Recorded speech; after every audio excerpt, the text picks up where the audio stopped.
Hello friends, welcome back to JPR kitchen. అందరూ ఎలా ఉన్నారండి? బాగున్నారా? ఈరోజు వీడియోలో గుల్ల మైసూర్పాకుని ఇంట్లోనే చాలా పర్ఫెక్ట్గా ఎలా తయారు చేయాలో చూపించబోతున్నానండి. వీడియోని అయితే ఎక్కడ స్కిప్ చేయకుండా చూడండి. మరి దీన్ని ఎలా తయారు చేసుకోవాలో చూపిస్తాను పదండి. ముందుగా దీనికోసం స్టవ్ ఆన్ చేసుకొని బాండి పెట్టుకొని 1 కప్పు శనగపిండిని అయితే తీసుకోవాలి. ఈ శనగపిండిని ఫ్లేమ్ని లో ఫ్లేమ్లో పెట్టుకొని ఫ్రై చేసుకోవాలి. ఒక 2 మినిట్స్ ఇలా ఫ్రై చేసి తీసుకుంటే మంచి అరోమా వస్తుందండి. ఆ టైంలో అయితే మనం ఒక బౌల్లోకి అయితే దీన్ని తీసేసుకుందాం.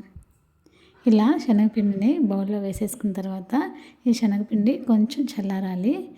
ఇది చల్లారిపోయేంత వరకు దీన్ని అయితే పక్కన పెట్టేసుకొని రెస్ట్ ఇద్దాము.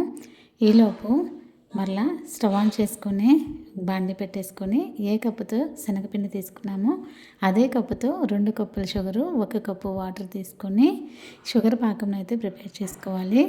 ఈ షుగర్ పాకము కరిగేలోపు మనం ముందుగానే వేయించి పెట్టుకున్న శనగపిండి ఆరిపోయిందండి. కొంచెం చల్లారిన తర్వాత ఏ కప్పుతో పిండి తీసుకున్నామో అదే కప్పుతోటి నేను కప్పు సన్ఫ్లవర్ ఆయిల్ని అయితే ఇక్కడ తీసుకుంటున్నానండి. ఈ ఆయిల్ ప్లేస్లో నెయ్యిని కూడా యాడ్ చేసుకోవచ్చండి. ఇప్పుడు పిండిలో బాగా కలిసేటట్లుగా కలుపుకోవాలి. ఉండలు అనేది ఎక్కడా లేకుండా ఇలా మిక్స్ చేసుకొని పక్కన పెట్టుకోవాలి. ఇప్పుడు షుగర్ పాకం అయితే మనకి షుగర్ కరిగిపోయింది. ఇక్కడ నేనైతే పాత్ర సరిపోతుందా లేదా అని చేంజ్ చేశానండి. కొంచెం పెద్దది పెట్టుకున్నాను. ఇక్కడ షుగర్ అయితే పూర్తిగా కరిగిపోయింది. ఇప్పుడు పాకం వచ్చిందో లేదో చెక్ చేసుకుందాము. ఇక్కడ ఏ తీగ ఫామ్ అవ్వట్లేదండి, అంటే పాకం రాలేదు. మరి కొంచెం సేపు ఈ పాకం అయితే మరిగించుకున్న తర్వాత మళ్ళీ ఒకసారి ఇలా టచ్ చేసి ఫింగర్ని ఇలా మనం టచ్ చేసామంటే తీగ పాకం రావాలి. చూడండి, తీగ అయితే ఫామ్ అయిపోయింది. ఇలా వస్తే మనకు సరిపోతుంది.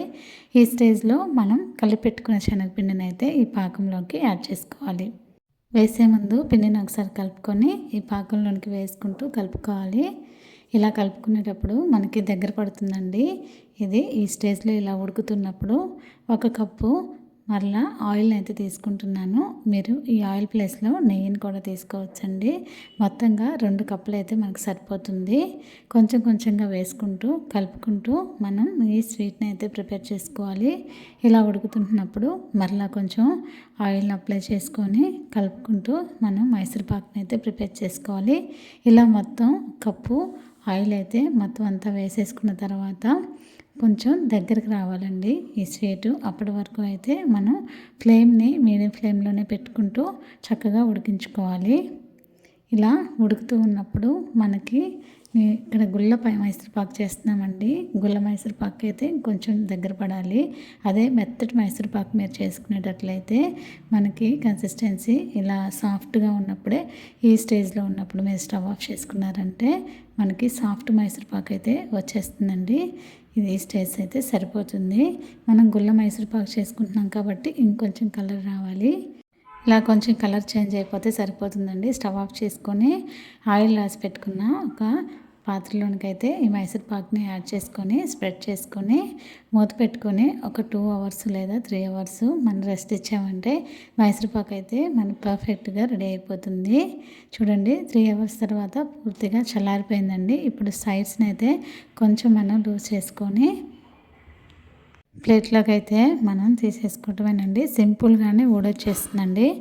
మనకి వెంటనే ఊడొచ్చేస్తుంది మైసూర్పాకు అయితే. చూడండి, చాలా పర్ఫెక్ట్గా అయితే మనకి గుల్ల మైసూర్పాకు ఇంట్లోనే చాలా టేస్టీగా చేసుకోవచ్చండి. ఇంతే సింపుల్గా అయితే గుల్ల మైసూర్పాకుని నేను చూపించిన ప్రాసెస్లో ఇంట్లో ప్రిపేర్ చేసుకున్నాండి. టేస్ట్ చాలా బాగుంటుంది. చాలా పర్ఫెక్ట్గా అయితే కుదిరిపోతుంది. ఇంతే అండి. మీరు ట్రై చేసి మీకు ఎలా వచ్చిందో కామెంట్ చేయండి. ఈ వీడియో నచ్చితే లైక్ చేయండి, షేర్ చేయండి. మరెన్నో ఇటువంటి రెసిపీస్ కోసం ప్లీజ్ మన ఛానల్ని సబ్స్క్రైబ్ చేసుకోకపోతే సబ్స్క్రైబ్ చేసుకోండి.